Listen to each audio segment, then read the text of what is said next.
Mari kita berdoa. Yaitu benar ya Tuhan, inilah pengakuan hati kami. Ku percaya padamu, ku percaya melampaui segala permasalahan yang mungkin menghinggapi setiap diri kami ya Tuhan. Tuhan, kami juga mau percaya ketika kami tidak melihat. Dan biarlah iman kami ini boleh kami pegang hingga di waktu-waktu yang akan datang. Tuhan, kami juga mohon kiranya Engkau akan mau menguatkan dan meneguhkan setiap diri kami melalui firman yang akan dibagikan. Biarlah Engkau akan mau memimpin pemberitaan firman pada saat ini ya Tuhan. Urapi hamba-Mu yang akan memberitakannya dan kiranya Engkau juga memberkati setiap diri kami yang akan mendengarkannya ya Tuhan. Biarlah kami boleh memahami akan setiap firman yang akan disampaikan ya Tuhan. Doa ini kami panjatkan dalam nama Tuhan kami Yesus Kristus. Amin.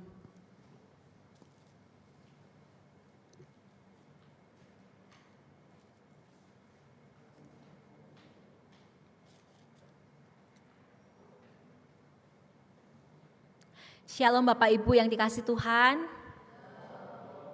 Bagaimana kabarnya? Puji Tuhan. Saya ajak untuk setiap diri kita boleh membuka dari Yohanes pasalnya yang keempat, ayatnya yang ke-43 sampai ayatnya yang ke-52. Saya akan bacakan dari kitab TB2. Dan setelah 2 hari itu, Yesus berangkat dari sana ke Galilea. Sebab Yesus sendiri telah bersaksi bahwa seorang nabi tidak dihormati di kampung halamannya sendiri. Setelah ia tiba di Galilea, orang-orang Galilea pun menyambut dia karena mereka telah melihat segala sesuatu yang dikerjakannya di Yerusalem pada pesta itu. Sebab mereka sendiri pun turut ke pesta itu. Kemudian Yesus kembali lagi ke Kana di Galilea, di mana ia membuat air menjadi anggur. Di Kapernaum ada seorang pegawai istana, anak laki-lakinya sedang sakit. Ketika ia mendengar bahwa Yesus telah datang dari Yudea ke Galilea, pergilah ia kepadanya lalu meminta supaya ia datang dan menyembuhkan anaknya, sebab anaknya itu hampir mati. Kata Yesus kepadanya, "Jika kamu tidak melihat tanda dan mujizat, kamu tidak percaya." Pegawai istana itu berkata kepadanya, "Tuan, datanglah sebelum anakku mati." Kata Yesus kepadanya, "Pergilah, anakmu hidup." Orang itu percaya akan perkataan yang dikatakan Yesus kepadanya, lalu pergi. Ketika ia masih di tengah jalan, hamba-hambanya telah datang kepadanya dengan kabar bahwa anaknya hidup. Lalu ia menanyakan kepada mereka pukul berapa anak itu mulai sembuh. Jawab mereka, "Kemarin siang pukul 1 demamnya hilang." Ayah itu pun teringat bahwa pada saat itulah Yesus berkata kepadanya, "Anakmu hidup." Lalu ia pun percaya, ia dan seluruh keluarganya. Itulah tanda kedua yang dibuat Yesus ketika ia pulang dari Yudea ke Galilea. Sejauh ini pembacaan kita Bapak Ibu semua. Ya, mungkin ini bukan kali pertama kita membaca akan mujizat Yesus kesembuhan anak pegawai istana di Kapernaum. Di bagian lain yang mungkin agak mirip yang biasa kita baca adalah di dalam kitab Matius, yaitu kesembuhan di mana ada satu pegawai istana yang datang kepada Yesus untuk meminta kesembuhan bagi pegawainya. Nah, Bapak Ibu,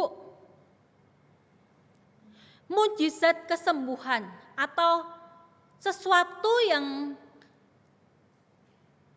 bisa dilakukan bukan dengan kemampuan manusia, atau mujizat itu hanya dilakukan oleh kuasa Allah, dan itu menunjukkan bahwa Allah itu ada dan Allah itu berkuasa atas segala ciptaannya. Itulah mujizat. Kalau dulu, mungkin beberapa tahun yang lalu, mungkin di televisi, di RCTI saya sebut gitu ya, itu ada mujizat miracle 30 menit. Mungkin Bapak Ibu ada yang pernah melihat akan kesaksian itu. Dulu itu waktu itu saya masih remaja Bapak Ibu.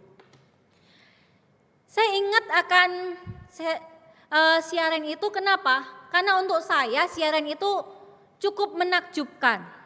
Durasinya pendek karena 30 menit. Tetapi yang membuat saya terpesona adalah ketika momen hamba Tuhan ini mendoakan melalui tayangan televisi. Dan di situ dikatakan bahwa saya merasakan bahwa pada saat ini ada yang sedang mengalami sakit penyakit, ada yang sedang mengalami keluarganya sedang bergumul dan lain sebagainya. Saya merasa, wow, menakjubkan sekali ya siaran ini. Dan pada waktu itu saya juga berpikir, pasti banyak orang mengharapkan kesembuhan itu. Pasti banyak orang mengharapkan akan mujizat itu terjadi di dalam hidup mereka. Pengharapan inilah yang juga dialami oleh pegawai istana yang sebenarnya dia tinggal di Kapernaum. Pegawai istana ini memiliki seorang anak laki-laki yang pada waktu itu sedang mengalami sakit. Sakitnya pastinya cukup keras, karena di dalam Alkitab dikatakan hampir mati. Dan pastinya ketika pegawai istana ini datang kepada Yesus, Yesus adalah menjadi pengharapannya yang terakhir.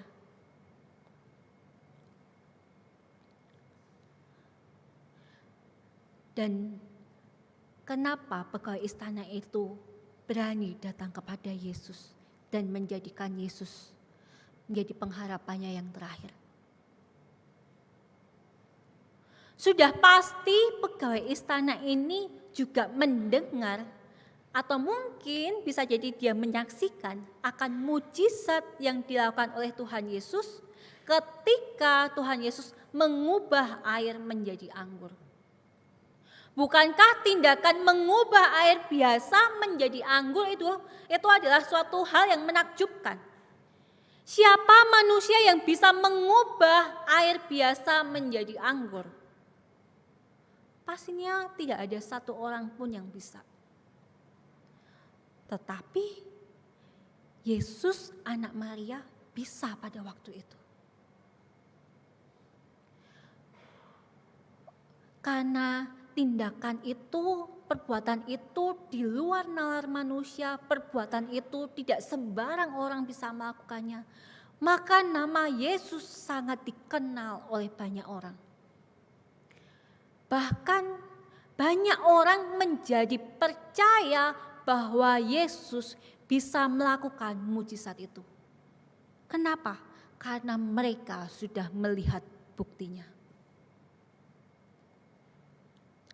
Dan hal itulah yang menjadi pengharapan bagi pegawai istana ini.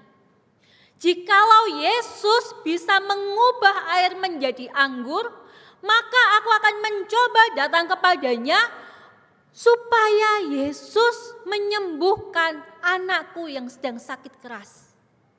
Anakku yang mungkin sebentar lagi akan mati kalau tidak ada yang menolongnya. Maka ketika pegawai istana ini mendengar bahwa Yesus melakukan perjalanan dari Yudea menuju Galilea, begitu dia mendengar Yesus sudah dekat, dia langsung buru-buru menuju ke daerah Kana. Supaya apa? Supaya bertemu dan berjumpa dengan Tuhan Yesus yang telah menunjukkan mujizatnya mengubah air menjadi anggur.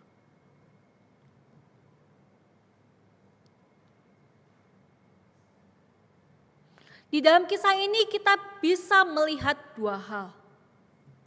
Yang pertama, bahwa kuasa Yesus melebihi pengetahuan Yesus melebihi siapapun. Ya, dan yang kedua, cara Yesus berbeda dari cara manusia. Pengetahuan Yesus melebihi siapapun. Bagi setiap diri kita yang pada saat ini bisa membaca firman Tuhan, saya yakin, kita semua yakin bahwa Yesus itu Maha Tahu. Tetapi bagi orang pada waktu itu, hal itu sangat sulit untuk dipahami. Tetapi realitanya Tuhan Yesus mengetahui untuk apa dia kembali ke Kana. Untuk apa dia kembali lagi ke Kana? Dia kembali lagi ke Kana hanya dengan satu tujuan, untuk menunjukkan perbuatannya yang ajaib yang akan dilakukan bagi anak pegawai istana itu.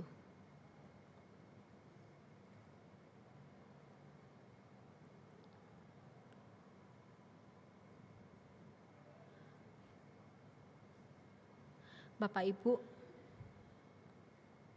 ketika pegawai istana itu datang kepada Yesus, Tuhan Yesus yang Maha Tahu, dia juga tahu sebenarnya di dalam hati pegawai istana itu apa yang dia cari. Pegawai istana itu mencari apa sih? Apakah tuh pegawai istana itu mencari pribadi Yesus itu? Atau pegawai istana itu mencari kuasa Yesus itu sendiri? Sebenarnya kalau dilihat sama-sama hadir, sama-sama di hadapan Yesus. Tetapi motivasi di dalamnya sangat jauh berbeda.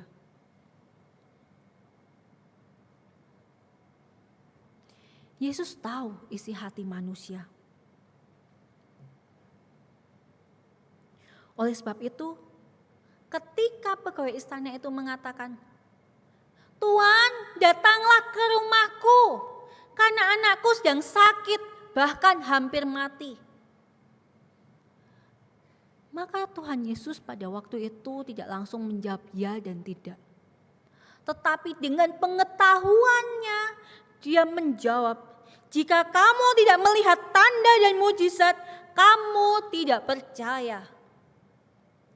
Tuhan Yesus tahu bahwa pegawai istana itu datang di hadapannya karena Tuhan Yesus bisa berbuat sesuatu yang di luar nalar manusia.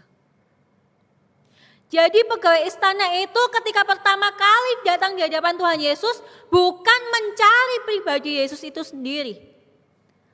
Tetapi dia berharap semoga anaknya bisa sembuh ketika Tuhan Yesus menjamah anak itu.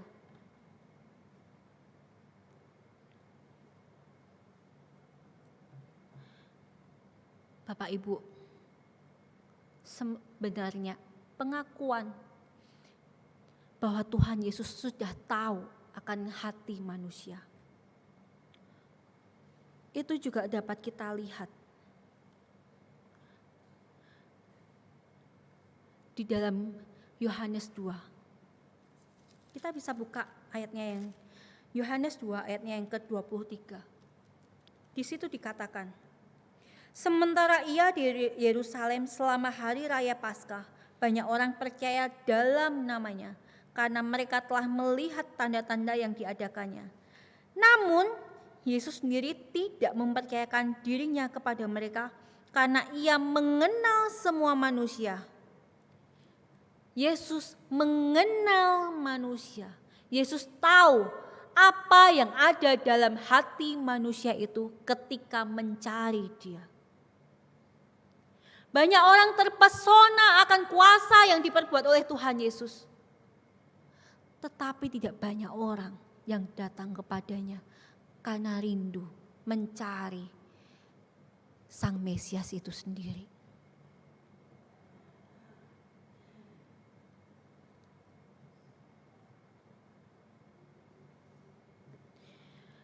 Di dalam kitab Yohanes secara unik dia menjelaskan di dalam awal pelayanan Tuhan Yesus, mujizat di Kana adalah mujizat yang dilakukan oleh Tuhan Yesus di awal pelayanannya. Di dalam Yohanes 2 itu adalah bentuk inklusio atau bentuk sandwich dengan kisah yang barusan kita baca. Minggu yang lalu kita mendengar Musa Wahyudi mengkhotbahkan tentang bagaimana Tuhan Yesus mengubah air menjadi anggur. Dan itu adalah mujizat pertama kali. Sedangkan mujizat yang kedua adalah Tuhan Yesus menyembuhkan pegawai istana yang tinggal di Kapernaum. Tetapi di antara semua itu seperti sandwich, roti sandwich, kalau atasnya di awal dan di akhir itu ada roti, maka di tengah-tengahnya itu biasanya ada isinya. Apa isinya?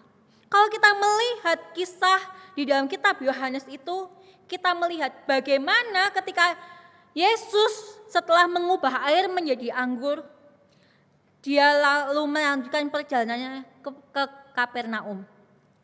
Setelah dari Kapernaum, dia datang ke Yerusalem. Apa yang dilakukan Yesus ke Yerusalem?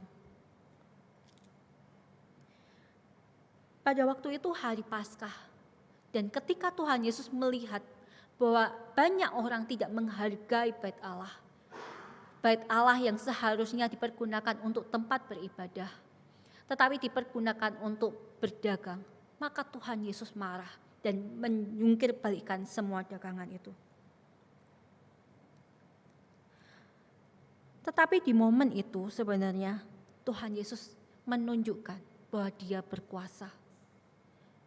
Dan setelah itu Tuhan Yesus menyatakan dirinya bahwa dia akan membangun bait Allah itu dalam 3 hari.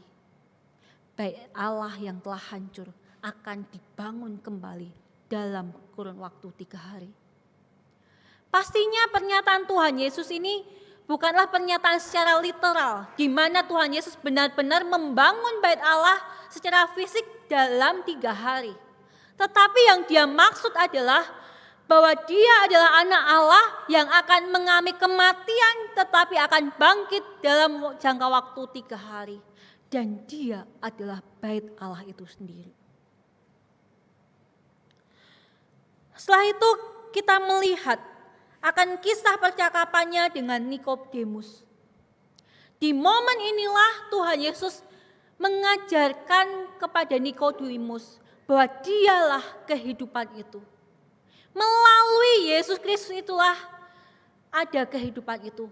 Barang siapa yang percaya kepada Sang Terang itu, maka Sang Terang itu akan memberikan kehidupan bagi orang tersebut. Kita melihat pelayanan Tuhan Yesus yang awalnya dari Galilea lalu merujuk ke orang-orang Yahudi, orang-orang yang sebenarnya sudah tahu akan hukum Taurat, di mana pelayanannya di bait Allah. Kemudian orang Farisi yang bernama Nikodemus juga dilayani oleh Tuhan Yesus. Tetapi pelayanan Tuhan Yesus tidak sampai di situ.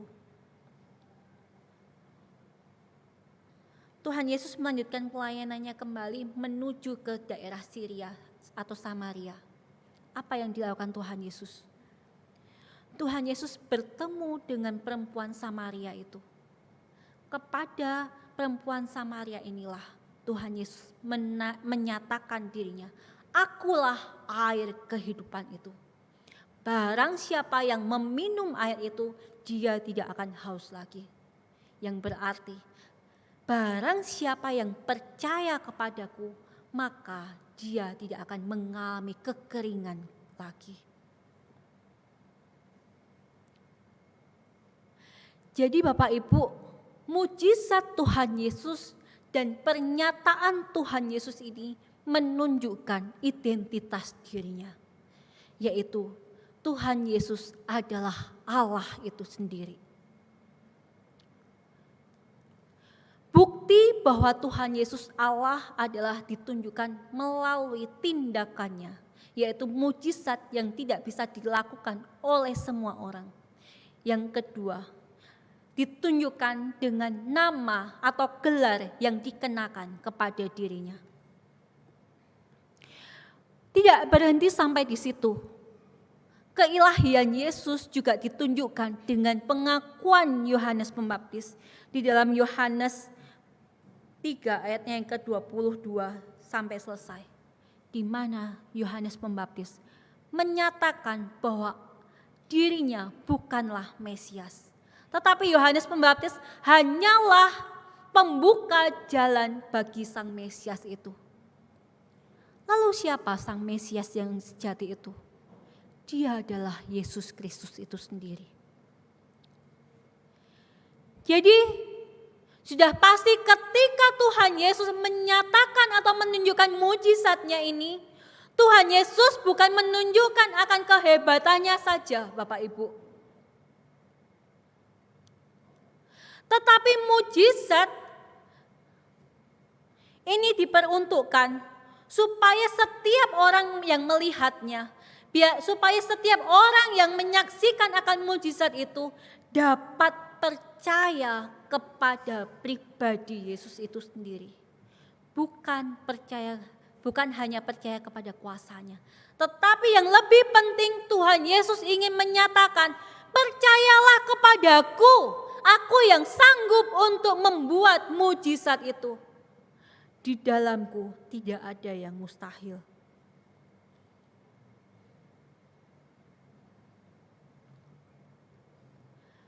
Melalui mujizat yang kedua ini, kita melihat bahwa Tuhan Yesus adalah Allah yang Maha Tahu.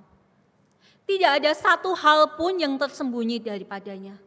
Sehingga dia datang ke Kana pun dengan satu tujuan. Dia tahu bahwa dia akan menyembuhkan anak pegawai istana itu.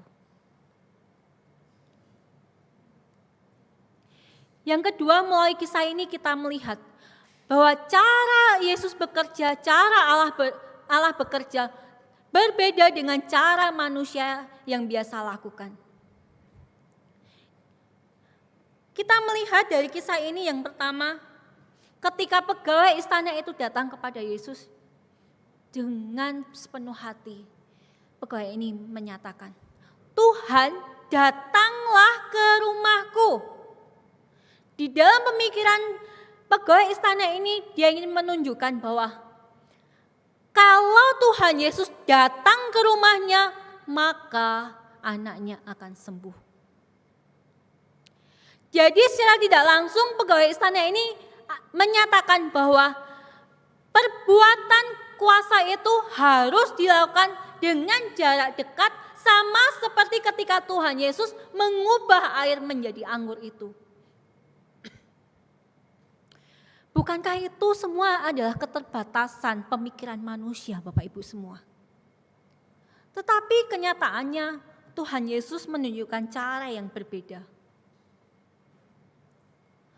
Tuhan Yesus tidak pergi ke rumah pegawai istana itu.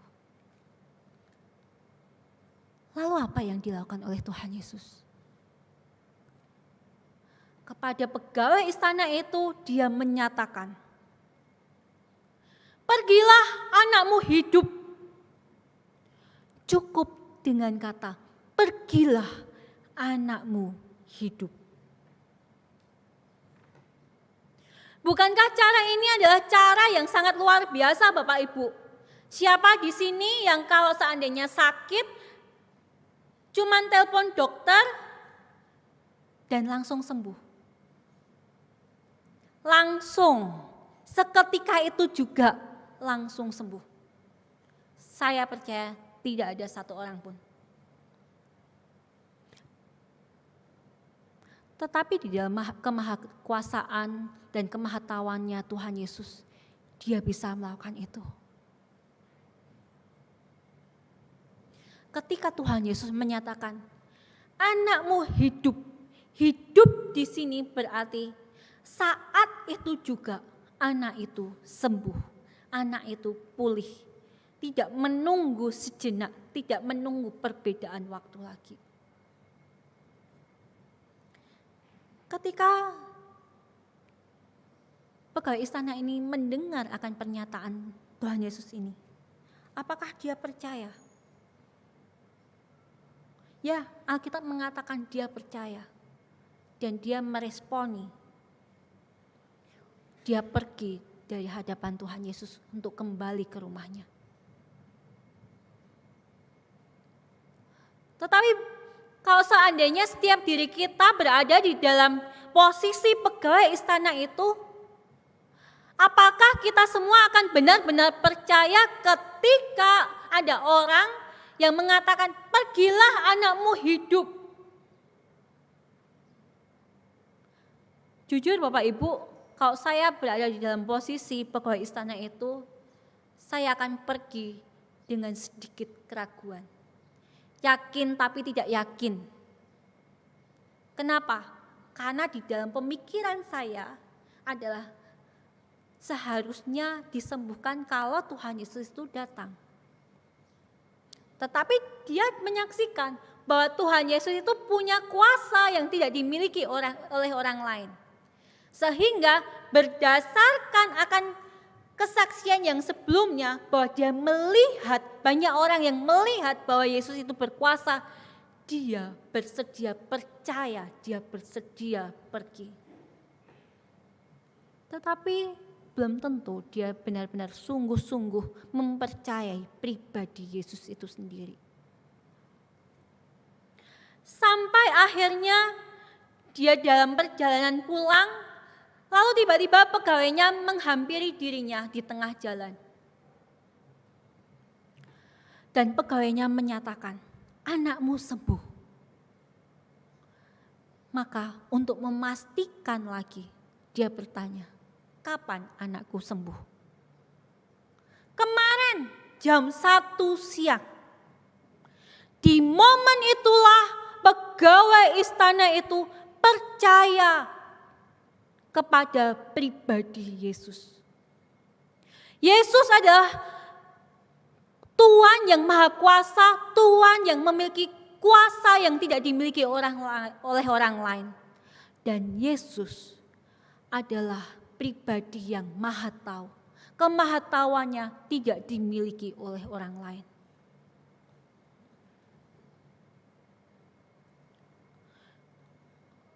Oleh sebab itu Bapak Ibu, kita bisa melihat Yesus, dia adalah Allah yang maha kuasa, sehingga sudah seharusnya lah jangan membatasi cara Allah bekerja dengan keterbatasan pikiran manusia.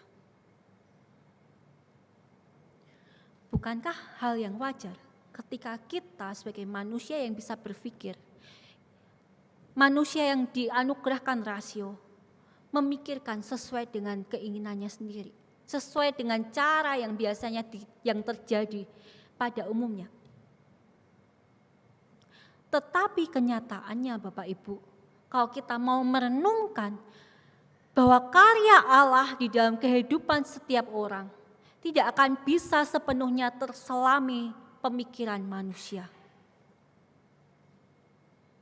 Allah bisa saja memulihkan kondisi saat itu juga.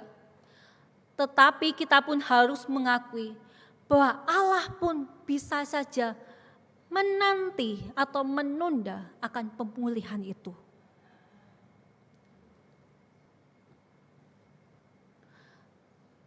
Tetapi Bapak Ibu yang pasti, baik karya Allah itu terjadi saat itu maupun nantinya, tetapi Allah akan turut bekerja di dalam kehidupan manusia, bukan?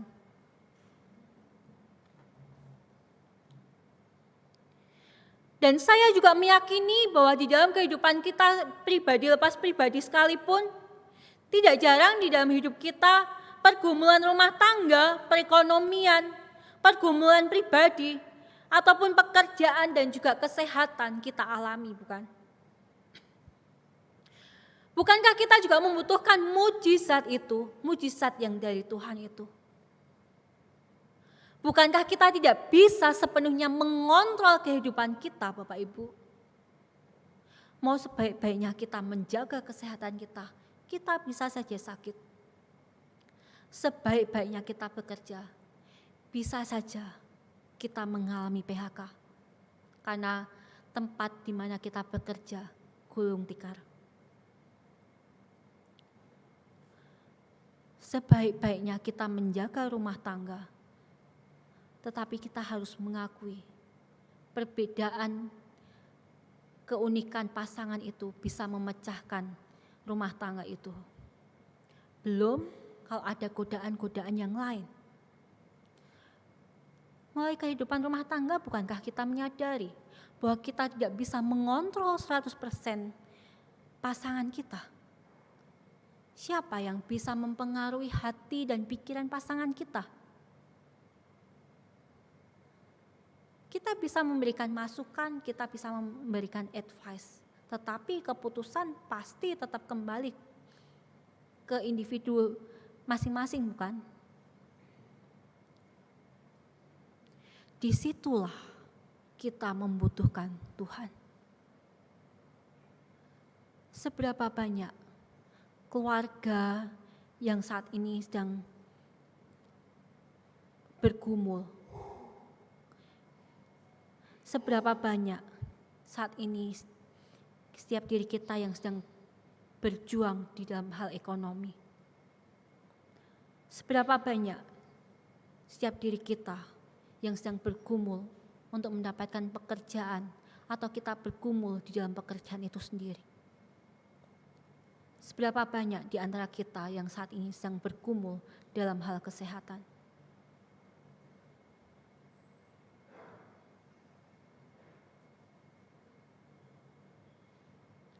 Ketika kita sudah menyaksikan akan kebaikan Tuhan yang disaksikan dalam firman Tuhan, pertanyaannya, apa respon kita? Mungkin kalau kita hanya menyaksikan kebaikan Tuhan dalam firman, kita akan sulit untuk merespon, untuk percaya kepada Allah, bukan? Tetapi bukankah Allah yang penuh kasih, Allah yang maha kuasa dan Allah yang maha tahu itu dengan keunikannya, Tuhan tahu keunikan kita dan sudah berbuat baik di dalam hidup kita. Mungkin Tuhan tidak melakukan pekerjaan yang tampaknya sangat dahsyat di hadapan kita, di depan mata kita. Tetapi bukankah mujizat itu kita rasakan, Bapak Ibu? Dari mana kita merasakan mujizat Tuhan itu? Pernah tidak kita berpikir ketika kita memiliki anak, bukankah itu mujizat Tuhan yang dianugerahkan Tuhan bagi hidup kita?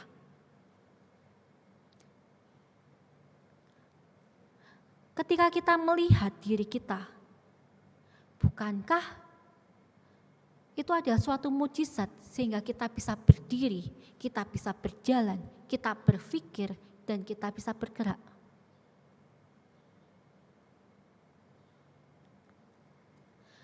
Ketika kita masih bisa bekerja setiap harinya, bukankah itu adalah perbuatan Tuhan di dalam hidup kita?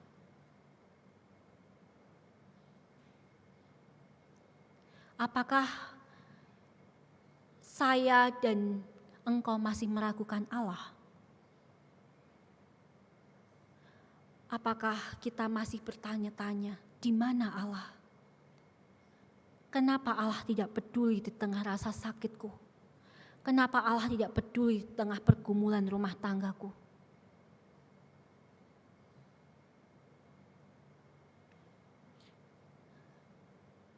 Terkadang ketika Allah belum membuat kondisi kita seperti yang kita harapkan, pasti ada maksud Allah di dalamnya. Ketika kondisi rumah tangga kita sedang tidak baik-baik saja, di dalamnya Allah ingin mengajarkan bagi setiap diri kita. Yuk kita bekerja, kuasa Allah akan bersama dengan engkau, tetapi engkau pun harus taat akan perintah Allah itu. Jadilah seorang suami sesuai dengan firman Tuhan. Jadilah istri sesuai dengan firman Tuhan. Dan didiklah anak-anakmu sesuai dengan firman Tuhan. Maupun bagi setiap diri kita anak-anak. Berlakulah, hormatilah orang tuamu sesuai dengan firman Tuhan, bukan? Atau ketika kita bergumul di dalam rasa sakit kita dan Allah belum memulihkan kondisi kita, bukankah Allah tetap memberikan kebaikan dalam hidup kita? Allah bisa meredakan rasa nyeri itu. Allah tetap memberikan kehidupan bagi setiap diri kita.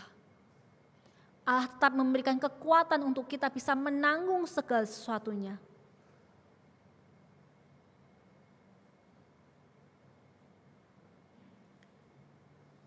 Bapak Ibu, maukah engkau mencarinya bukan hanya kuasanya? Bersediakah setiap diri kita mencari Allah, bukan hanya kuasa Allah saja yang kita cari? Kenapa kita harus mencari Allah dan bukan hanya mendasarkan pada kuasanya saja? Bapak Ibu, bukankah ketika kita hanya mencari kuasa Allah itu, semuanya itu hanya untuk kebaikan kita, semuanya itu untuk kepentingan kita sendiri. Dan ketika Allah tidak menjawabnya, bukankah kita mudah kecewa terhadap Allah?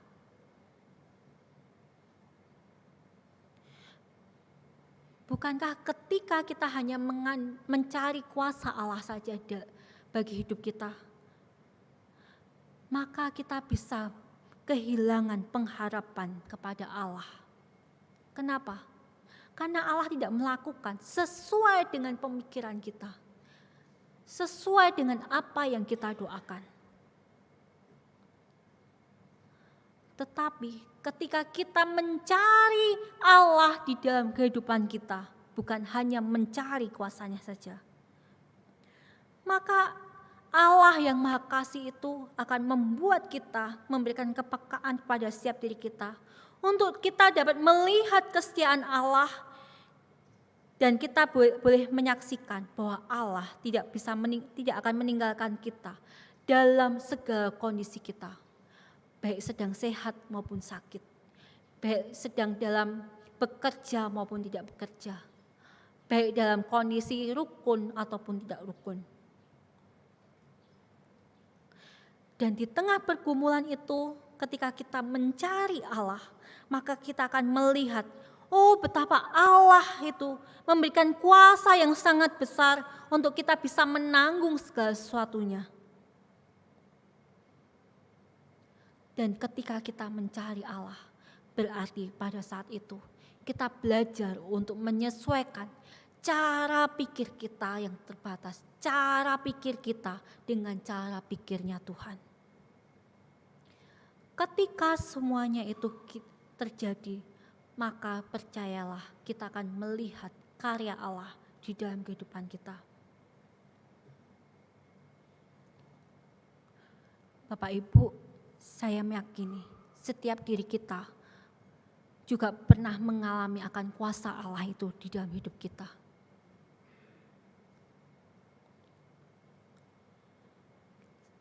Saya meyakini bahwa kita pernah memiliki pengalaman bahwa Allah sanggup untuk menolong setiap diri kita. Karena Dia adalah Allah yang Maha Tahu dan Maha Kuasa, dan Dia bekerja sesuai dengan caranya, bukan? Saya pun juga pernah mengalami hal yang sama, yaitu ketika tante saya yang sudah berusia lanjut, di usia 75 tahun, dokter mengatakan aritmianya kambuh. Aritmia itu berarti aliran listrik ke jantung itu bermasalah. Terkadang tidak ada sinyal, tidak ada listriknya, sehingga jantung akan berhenti seperti itu. Dan bukan hanya itu, ternyata katup jantung dari tante saya itu berhenti. Yang seharusnya ketika darah mengalir itu membuka dan menutup katup itu di antara jeda jantung itu, tetapi ini berhenti. Dan bersyukurnya katup itu berhenti dengan posisi sedikit membuka, sehingga aliran darah itu masih memungkinkan untuk teralirkan ke jantung maupun dari jantung. Tetapi Bapak Ibu, ketika tante saya di usia 78 tahun, akhirnya tanda-tanda bahwa gangguan jantung ini berdampak di dalam kesehatannya.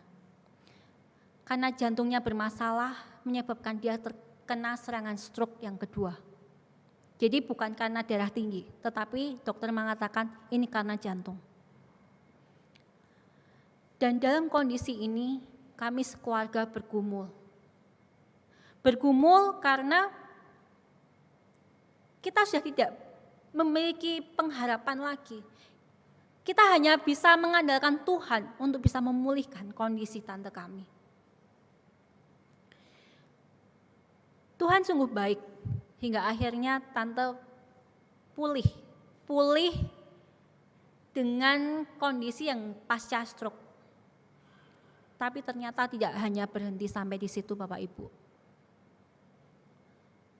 Setelah serangan stroke-nya yang kedua ini yang cukup parah, yang menyebabkan dia juga terkena demensia, kami keluarga harus menerima kenyataan bahwa aritmia tante ini sudah sangat parah.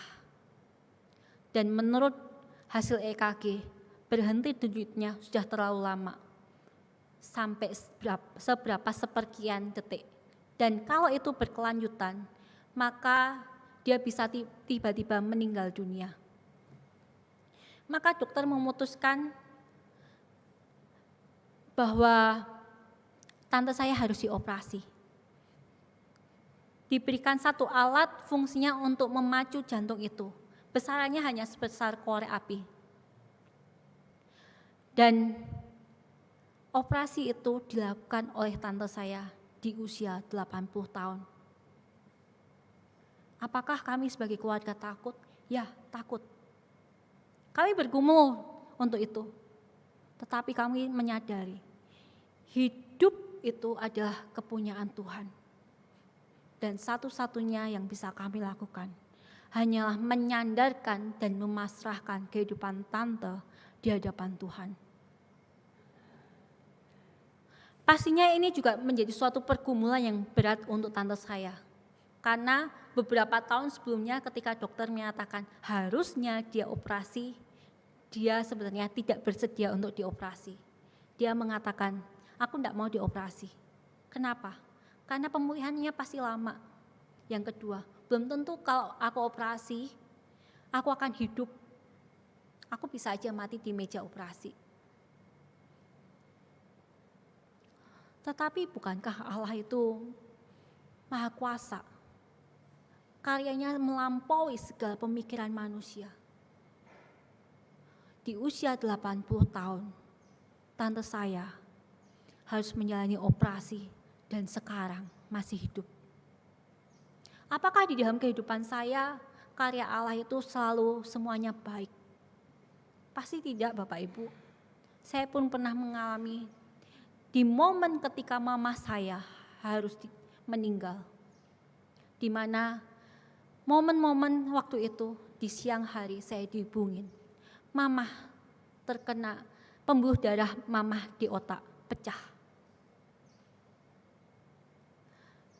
Mau berdoa seperti apapun, Tuhan berkata lain. Tetapi bukankah ketika hal ini terjadi, Tuhan lebih tahu daripada diri saya maupun keluarga saya.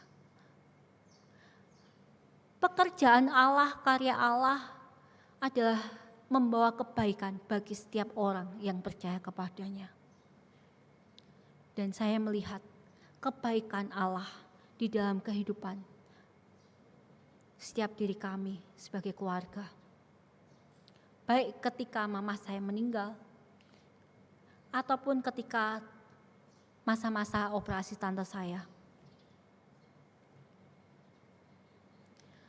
Dan karya Allah itulah yang seharusnya membuat setiap manusia lebih mengenal Allah. Marilah setiap diri kita boleh merenungkan karya Allah apa yang telah Allah tunjukkan bagi kehidupan setiap diri kita.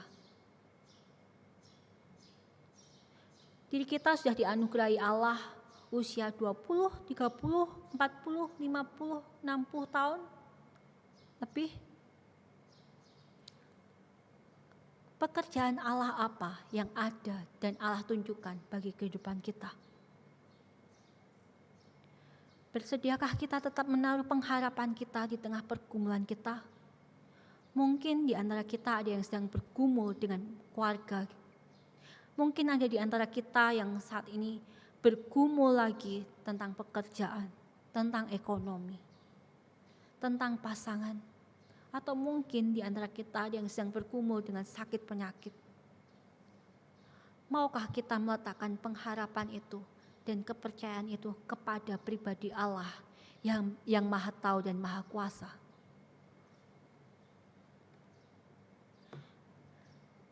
Marilah kita menutup firman Tuhan ini dengan memujikan pujian yang tadi percaya, minta tolong pemusik dan juga singer boleh menolong untuk pujian ini.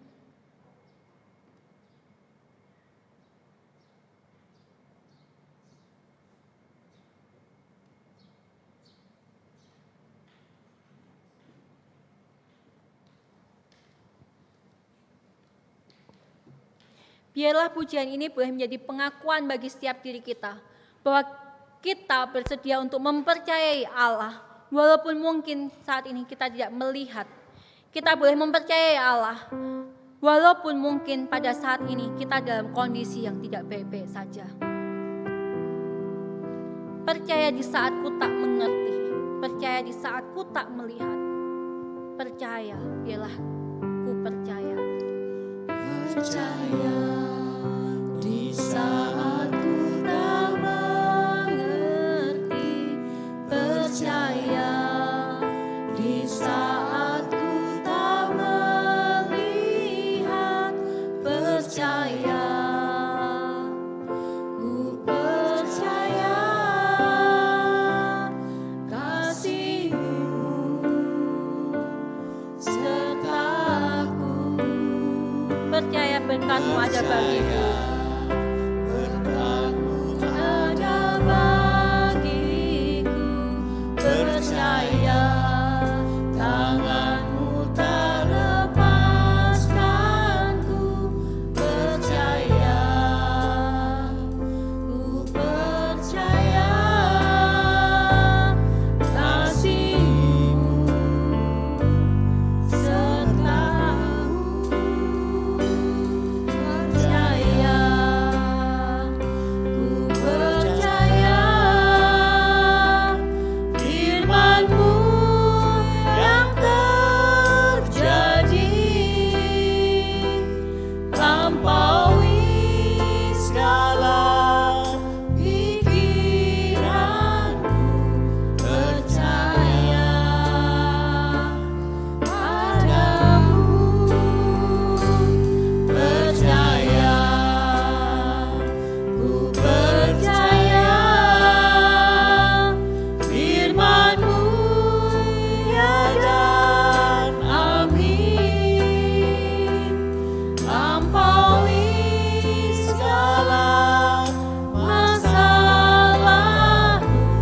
Percaya padamu, Percaya, ku percaya. Kita ulang bagian. percaya, ku percaya firman-Mu yang terjadi,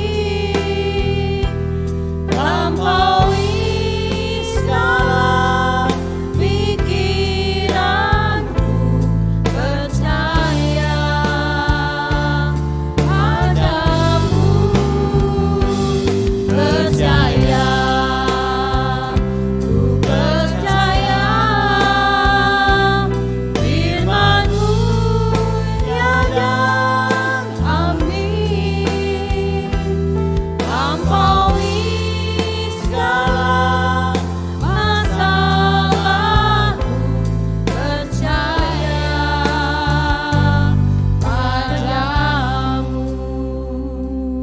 Mari kita berdoa. Yaitu benar ya Tuhan. Ini adalah pujian pernyataan iman kami. Kami mau percaya walaupun kami tidak melihat ya Tuhan. Kami mau percaya walaupun kami tidak mengerti akan rencana-Mu. Kami mau percaya kepada Engkau. Bahwa berkat-Mu ada bagi kami, pemeliharaan-Mu ada bagi setiap diri kami. Dan kami mau percaya ya Tuhan, bahwa Engkau mengetahui segala sesuatu yang sedang terjadi yang kami alami pada saat ini. Di dalam pekerjaan kami, di dalam keluarga kami, di dalam kehidupan pribadi kami, maupun di dalam kesehatan kami ya Tuhan. Engkau adalah Allah yang Maha Tahu dan kami juga mau mempercayakan hidup kami di dalam Engkau. Kami mempercayakan bahwa Engkau Allah yang sanggup untuk memulihkan kondisi diri kami, memberikan mujizat-Mu di dalam kesehatan kami, maupun memulihkan kondisi ke rumah tangga kami, ataupun memulihkan kondisi anak-anak kami ya Tuhan. Tuhan, biarlah kami boleh menyandarkan hidup kami kepada Engkau saja ya Tuhan. Engkau Allah yang Maha Kasih, Engkau Allah yang Maha Tahu, Allah yang telah memberikan dirinya bagi setiap diri kami. Doa ini kami panjatkan dalam nama Tuhan kami Yesus Kristus. Amin.